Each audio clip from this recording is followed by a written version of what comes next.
Hi, I'm Ruth Beach from Restore Balance, and I've been helping highly sensitive creatives and healers and carers for 25 years to feel more confident that they know how to heal with clarity and know how to help others.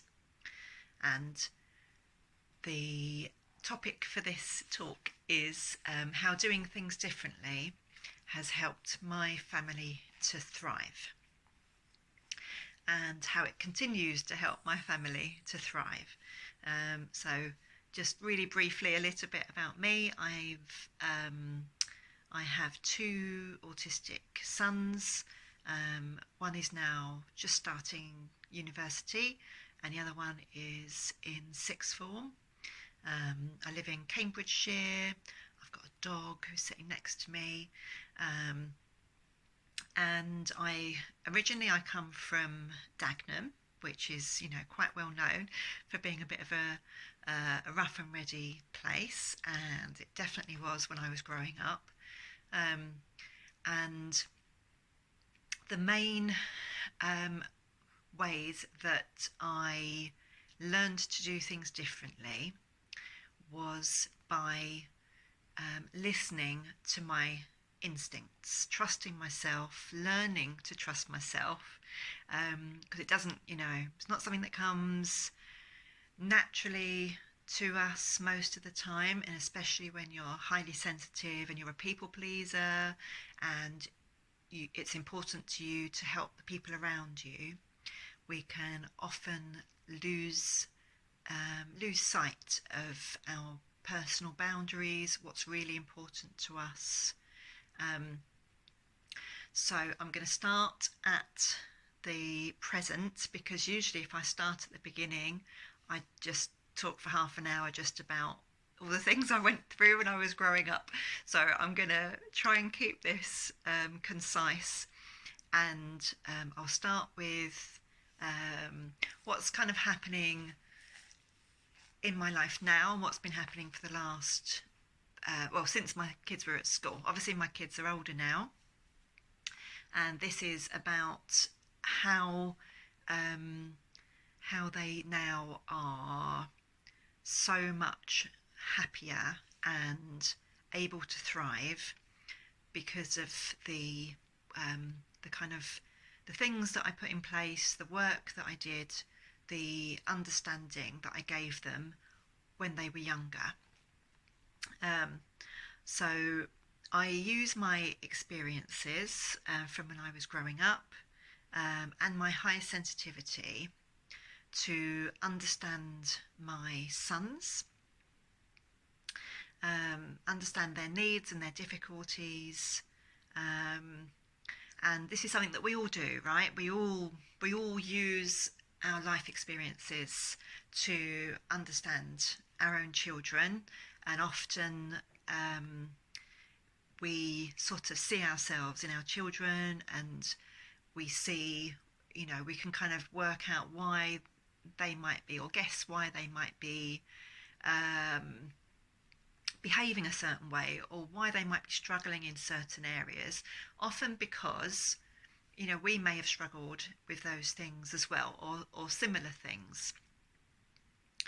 But it can be hard to stick to your guns when it comes to trusting your gut about what's best for your child, especially when if your children are struggling in school, if they're struggling with life, and all sorts of people get involved, and school might be telling you, and professionals and other family members might be telling you that they know best. And this is where parenting is, I think, can be the most difficult, because even though I've trained for years and years and years in practices that help keep me level, help to overcome anxiety and overwhelm, and help me feel really connected with what's right for me. And I feel kind of really physically and emotionally um, quite stable and level most of the time. I'm still human. Um, so even though I've got that kind of inner security and steadiness, when my sons, were growing up, especially when they were very young, and I was very tired, um, when they started to show signs that they had additional needs, additional things that they needed support with, obviously you just want what's best for your child. You just want to do what will help them to thrive, what will help them to be happiest, what will help them the most in life. And when we moved to Cambridgeshire from Manchester, when my younger son was 1 and my older son was 3. And even though they're both autistic, they're really, really different. They're chalk and cheese. And my older son always found things much easier, found could work things out really quickly, had a really quick brain. And my younger son was a lot more socially able, socially aware, but seemed to find it a lot harder to make sense of the world and to understand things like no and things that he shouldn't do. And it was really difficult to help other people to understand that, that the younger one isn't just copying the older one. They're very different from each other. So when school started and I tried to get some support, it's very hard because you as a parent, and especially as a mum, not always, but usually, especially as a mum, you're the one who is with your child 24/7 when they're not, being looked after by somebody else. When they start school, that's still quite a short part of the child's life. And often the child will not really be comfortable to be themselves when they're in school. Especially children who are neurodivergent, they will be unsure of themselves, unsure of how to behave, be looking around for how other children are behaving and try to fit in. My younger son was definitely like that. My older son doesn't have those social feelings where he needs to fit in. He's always himself. So his autism is a lot more noticeable. But even so, it was very hard to get anybody to understand that he had specific areas that he needed support with. And it was more difficult with my younger son, who has a PDA profile, and that stands for a pervasive desire for autonomy, or the clinical definition is pathological demand avoidance. And he has constant anxiety about any demands. So everything feels like a demand. And he works really hard to minimize being seen to be struggling. So he's always masking how difficult he's finding things. So teachers didn't pick up on his difficulties, and it didn't matter how much I tried to explain that he was struggling in school. It was always, he seems fine. And that went on until he was 11, 12. So I'm going to focus on the younger years. So life was really difficult for both my sons in different ways. And I worked it was work. I battled all through their childhoods for some understanding and some support, and it was definitely me more than my husband. My husband is the best husband. He's amazing. But he would admit that it's been me the whole way along, and it's usually down to the mum because of just the way our society is set up. Won't go into that. Won't go into that. So even though I was trying to kind of make money, trying to work, and I was working, I was managing the family, the children's needs, and fortunately, I had learned to follow my instincts and to trust myself and to trust what I was seeing and my kind of inner knowing. Anytime I saw that things were not going well or things were difficult for my sons, and my younger son is very similar to me, so a lot of the things that he was struggling with were very familiar to me. So doing things differently meant actually providing the support that I didn't have, and providing the understanding, and because I had such an insight into why things were difficult, and because I spent so much time, and I'm so sensitive to what was going on for both of my sons. It was like I was translating to people who just weren't, didn't have the time, didn't have the energy, and had 30 other kids that they were thinking about as well. When we got to the point where it was clear that carrying on doing things in the same way, in the way that other people wanted us to do it, just wasn't going to work. It wasn't working. It had never worked for our younger son.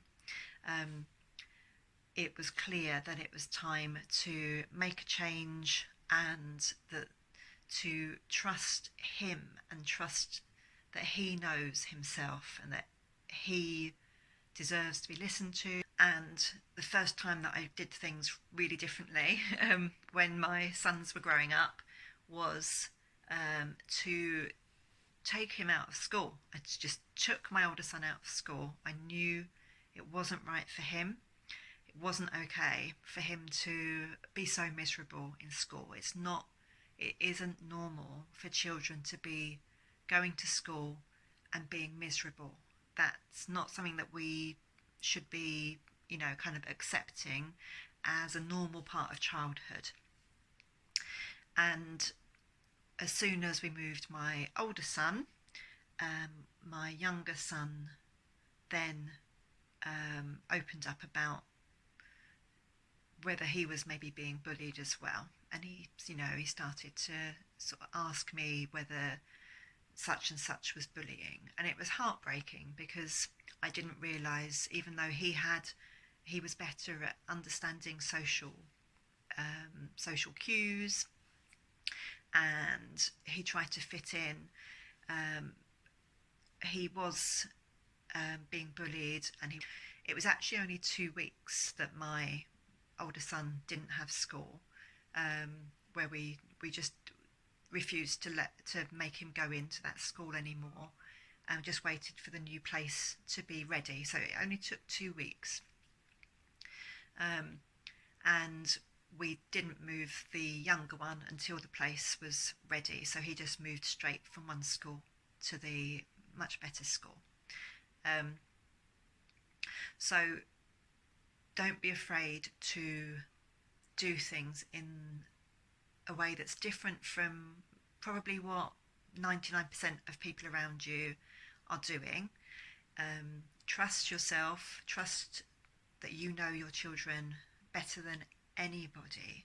You are their best chance, you know. It's up to us to advocate for our children, and never ever be afraid or ashamed to stand up for what your children need.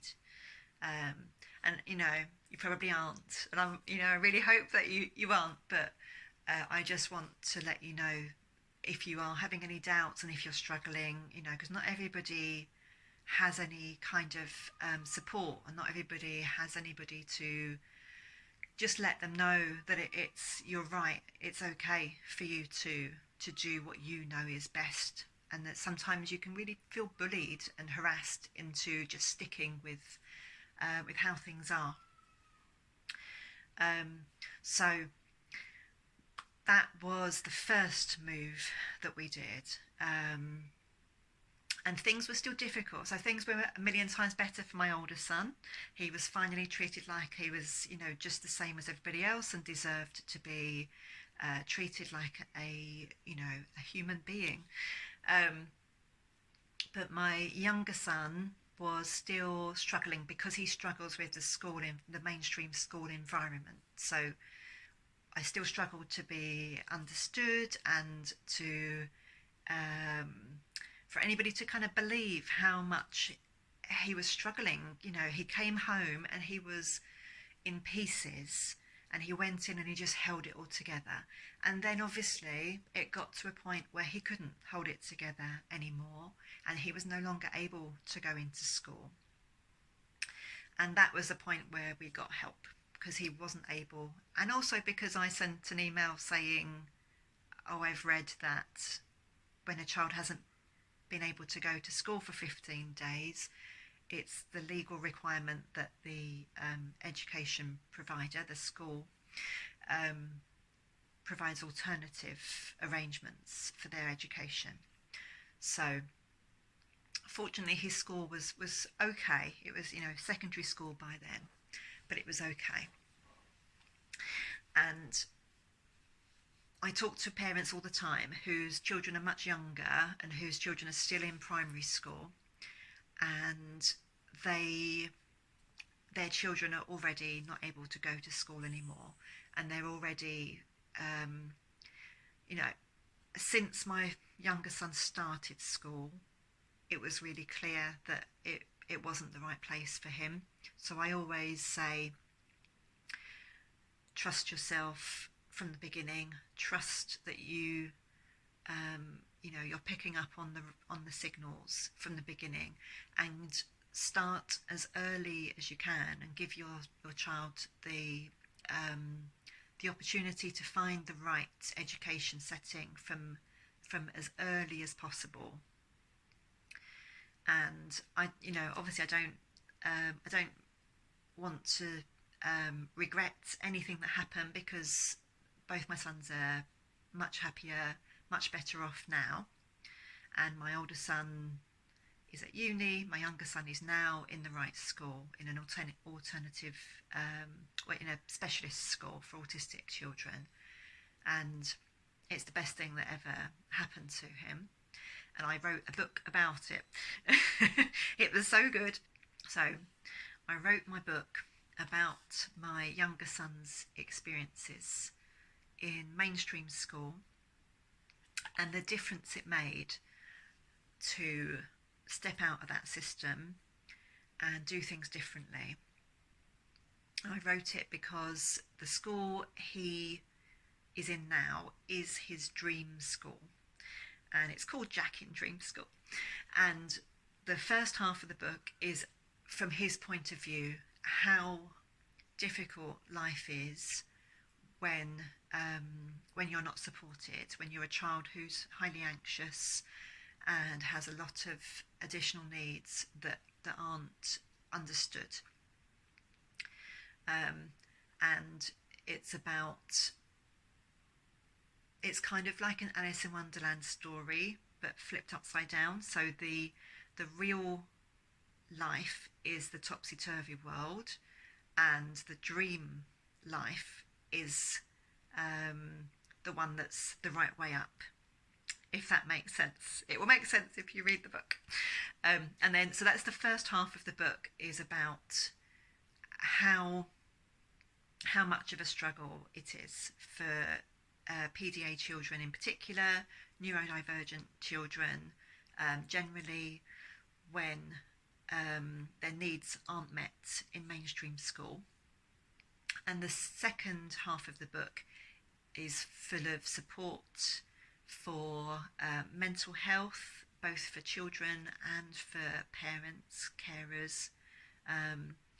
It has our real life as well, so our my son's real life experiences, as well as the kind of fictionalized account, and it also has other people's experiences, so other people who had their own experiences that were similar to ours, but still, you know, completely different people, and it helps if you are going through something similar where your child is really struggling, and you don't know what to do. It really helps you to get an idea that it doesn't have to be that way. You can do things differently. Things can be different, and how doing things differently can actually be the best thing, and that's what helps your child to thrive. It helps you to thrive as well.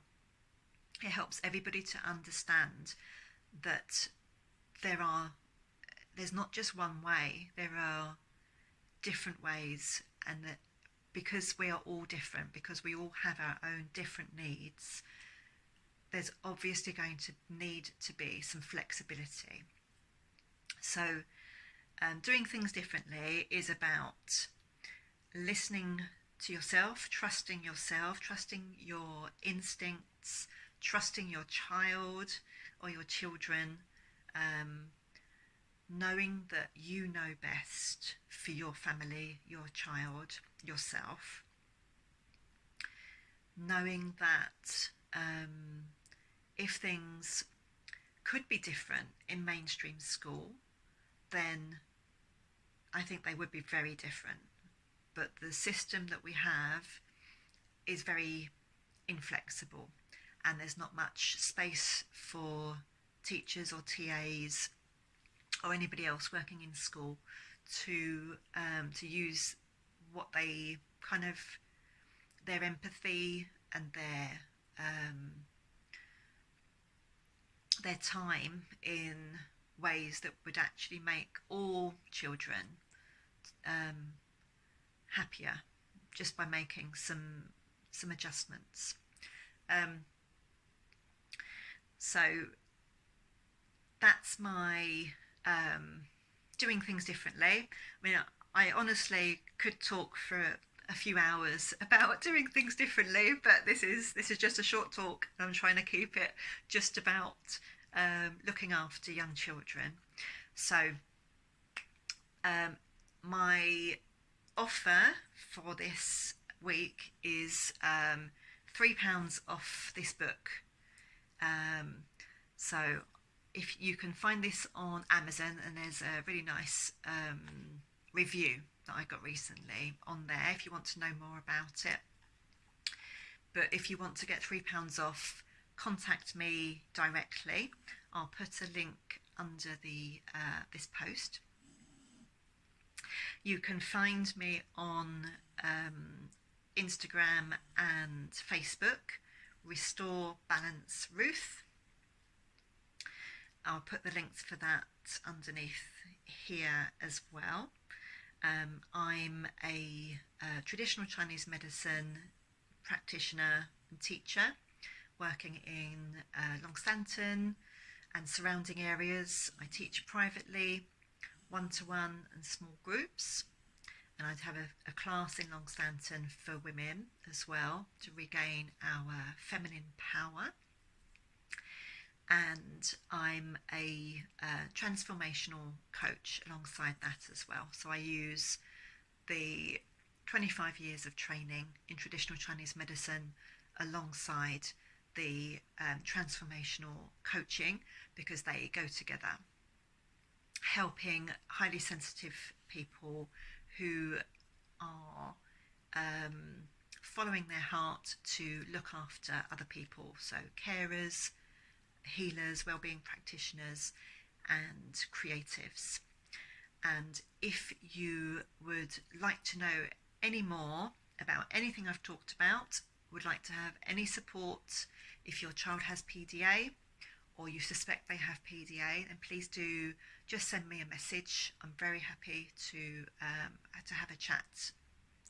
And if you would like a book, get in touch as well.